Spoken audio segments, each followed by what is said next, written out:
Social workers from Lifeline are marching to the legislature in Pietermaritzburg to demand answers over delays in gender-based violence cases. Among the challenges on the ground is that KZN does not have a DNA forensic laboratory, which ultimately delays the justice process. Let's get you a live update on that demonstration. Bring in our reporter Karinda Jagmohan, who's live for us in Pietermaritzburg.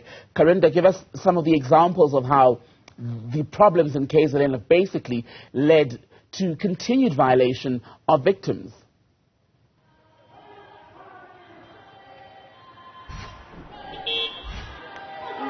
Indeed, that was the call by the social workers, survivors of gender-based violence, and those who are supporting women, saying that legislature needs to implement more programs in various departments that can ultimately attend to this crisis we have on the ground. Among them, DNA labs, we need more of them in KwaZulu-Natal, say the social workers, and for social development departments to be more present.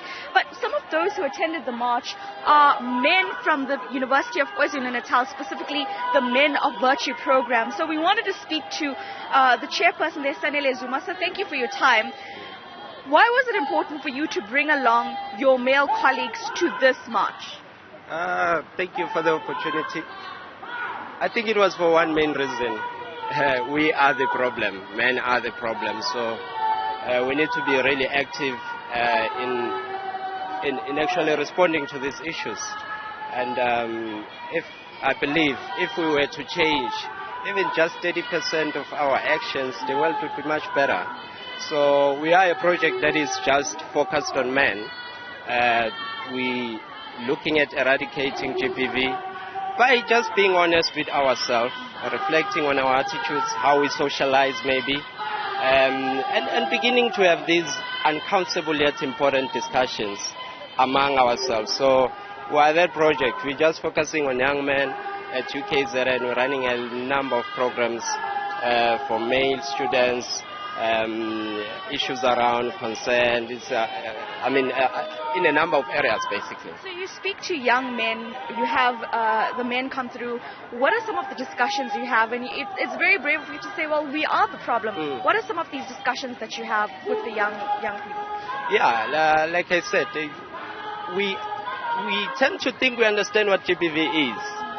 But we don't. You know, when you have discussions with men, for example, and you are discussing consent, it's very shocking to realize that people don't understand that consent can be withdrawn. You know, it doesn't mean that if she agrees to dating you, agrees to being kissed by you, it means that she's also agreeing to having sex with you. You know, it's those kind of discussions. But we also take time to reflect on how we've been socialized. How do we identify with being men, a man, manly? What sort of attitudes and behaviors make you a man? And how do you draw the line when your manhood is beginning to be abused? You know, so it's those kind of discussions, toxic relationships, healthy relationships. But we also want men, these young men, to have a space where they talk about their pain. You know, because we have a lot of wounded young boys. At this time, what message do you want to give to men who cannot be this honest with themselves and who don't understand if you can send other men, especially those who may be older than you, a message? Yeah, I mean, we care. We care.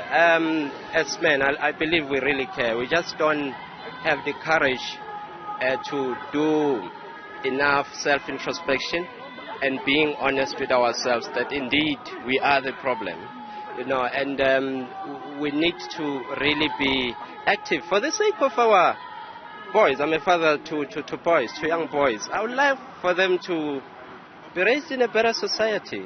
You know, I would love for my boys to be a better version of me. You know, so if you're a man who desires the same, you really need to have the courage to start doing some change.